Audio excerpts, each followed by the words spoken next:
Hello friends, ഇന്ന് നമുക്ക് Thrissur special kinnathappam അതെങ്ങനെ ഉണ്ടാക്കണമെന്ന് നോക്കാം. അതിനായിട്ട് ഞാൻ ഇതുപോലെ ഒരു മെഷർമെൻറ്റ് കപ്പാണ് എടുത്തത്. എല്ലാവർക്കും എളുപ്പത്തിലൊക്കെ ചെയ്യാൻ പറ്റും. അത് നമ്മുടെ ഡിസ്പോസിബിൾ കപ്പ്. ഇത് വറുത്ത അരിപ്പൊടി 1.5 ഗ്ലാസ് അരിപ്പൊടി ഞാൻ ഇതിലേക്ക് ഇപ്പോൾ എടുക്കും. അപ്പോൾ ഇത് 1/2 ഗ്ലാസ് അരിപ്പൊടി. അപ്പോൾ ടോട്ടൽ 1.5 ഗ്ലാസ് അരിപ്പൊടിയാണ് ഞാനിവിടെ എടുത്തിരിക്കുന്നത്.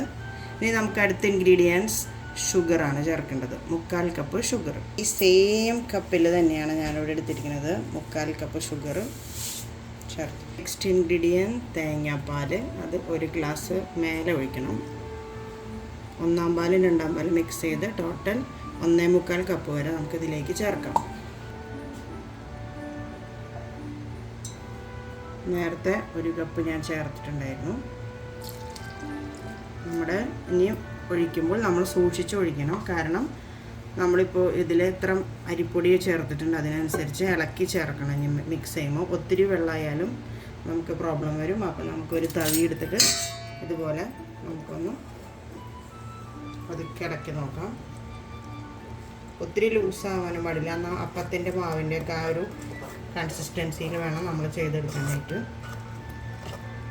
കട്ടകളൊന്നും ഇല്ലാണ്ടിരിക്കാനായിട്ട് ശ്രദ്ധിക്കണം. അപ്പോൾ അത്യാവശ്യം തന്നെ നന്നായിട്ട് മിക്സ് ആയിട്ടുണ്ട്. അത്യാവശ്യം വെള്ളമുണ്ട് ഇപ്പോൾ ഇതിൽ. ഇനി വെള്ളത്തിൻ്റെ ആവശ്യം തോന്നുന്നില്ല. ഇനി നമുക്ക് അടുത്ത ഇൻഗ്രീഡിയൻസ് എന്ന് പറഞ്ഞാൽ കുറച്ച് ഉപ്പ് ചേർക്കണം. ഞാൻ എൻ്റെ ഈ കയ്യിലെടുത്താണ് എത്ര ഉപ്പാണ് ആവശ്യമുള്ളൂ അത് ഞാൻ ചേർത്തിട്ടുണ്ട്. ഇനി അടുത്ത ഇൻഗ്രീഡിയൻസ് എന്ന് പറഞ്ഞാൽ ഈ 4-5 ഈ ഏലക്കായ നമുക്ക് പൊടിച്ച് ഒന്ന് ചതച്ച് ചേർത്താൽ മതി. അതിൻ്റെ തൊണ്ട് എടുത്ത് കളഞ്ഞിട്ട് നമുക്കിത് ചതച്ചതിലേക്ക് ചേർക്കാം. ഇതാണ് ഏലക്കായ ഒന്ന് ചതച്ചെടുത്തത്. എന്നിട്ട് നമുക്കിത് നന്നായിട്ട് മിക്സ് ചെയ്യാം. വേണമെങ്കിൽ ഒന്ന് മിക്സിയിൽ ഒറ്റ കറക്കാം. അപ്പോൾ നമുക്ക് കട്ടയൊന്നുമില്ലാണ്ട് നല്ല ഭംഗിയിൽ നമുക്ക് ഈ പൊടികളൊക്കെ നന്നായിട്ട് ഇങ്ങനെ മിക്സായി കിട്ടും. നെക്സ്റ്റ് ഇൻഗ്രീഡിയൻറ്റ് നമ്മുടെ കോക്കനട്ട് ഓയിൽ. നമുക്ക് ഈ ഒരു 1 ടീസ്പൂൺ മാത്രം ചേർത്താൽ മതി. അപ്പോൾ നമുക്ക് നല്ല മയം കിട്ടും. അപ്പം അതിന് വേണ്ടിയിട്ടാണ് ഞാനിതിവിടെ ചേർത്തിരിക്കുന്നത്.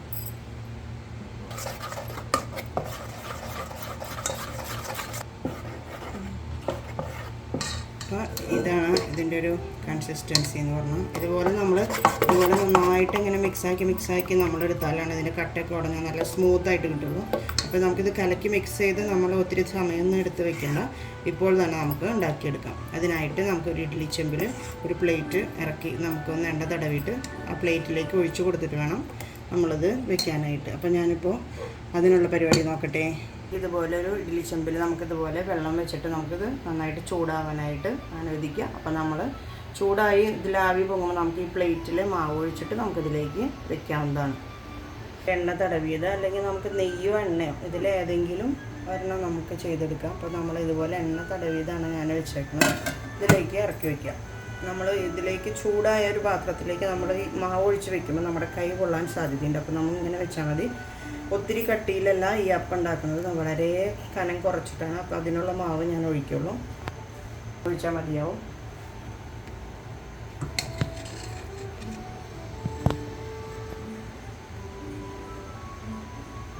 രണ്ടല്ല, ഈ തവി ചെറുതായതുകൊണ്ട് 3-4 എടുത്തിട്ടുണ്ട്. 4 തവി ഇതിൻ്റെ അളവിൽ. ഒത്തിരി കട്ടി പാടില്ല. ഇനി നമുക്ക് ഇതിൽ വേറെ ഒന്നും ചേർക്കണില്ല. നമുക്കിത് അടച്ചു വയ്ക്കാം. ഞാനിത് അടച്ചു.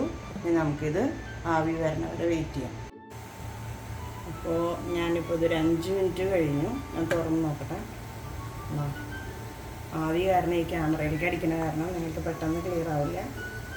കണ്ടില്ലേ, നല്ല ഇതായിട്ട് കിട്ടിയിട്ടുണ്ട് ടെക്സ്ചർ. ഇനി ഞാനൊന്നും കൂടി മൂടി വയ്ക്കാണ്. ഒരു 5 മിനിറ്റ് കൂടി കഴിഞ്ഞിട്ട് നമുക്കിതെടുത്ത് ചൂടാറാനായിട്ട് ഒരു വെള്ളത്തിലേക്ക് ഇറക്കി വയ്ക്കാം. ഇതൊരു നൊസ്റ്റാൾജിക് അപ്പാണ്. എൻ്റെ മമ്മിയൊക്കെ പണ്ട് വീട്ടിൽ ചെയ്യാറുള്ളൊരു ഇതാണ്. തൃശ്ശൂർകാരുടെ ഒരു സ്പെഷ്യൽ കിണ്ണത്തപ്പം ആണിത്. ഉണ്ടാക്കാത്തവർ ഒന്ന് ട്രൈ ചെയ്ത് നോക്കാം. ഇവിടെ ഒരു വിള്ളൽ വന്നിട്ടുണ്ട്. അത് ഞാൻ എടുത്തപ്പോൾ ഒരു ഇത് പറ്റിയതാണ്. അപ്പം നമുക്കിതുപോലെ വെള്ളത്തിലേക്ക് ഇറക്കി വയ്ക്കാം. എന്നിട്ട് ഞാൻ കട്ട് ചെയ്ത് കാണിക്കാം. അപ്പോൾ ഞാനിത് കട്ട് ചെയ്യാൻ പോവാണ്.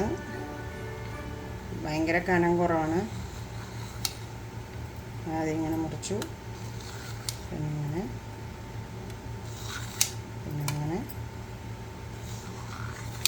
പിന്നെ ഇങ്ങനെ ജസ്റ്റ് ഇങ്ങനെ അരികൊന്ന് നമുക്കിങ്ങനെ ഇളക്കിയെടുക്കാം. അപ്പോൾ ഈസി ആയിട്ട് കിട്ടും.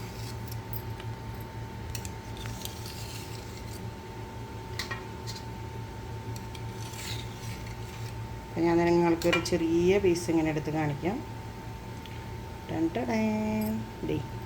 ഇത്ര ഉണ്ടാവുള്ളൂ. ഇതിൻ്റെ കനം നല്ല സോഫ്റ്റാണ്, കഴിക്കാനായിട്ട് നല്ല ടേസ്റ്റുമാണ്.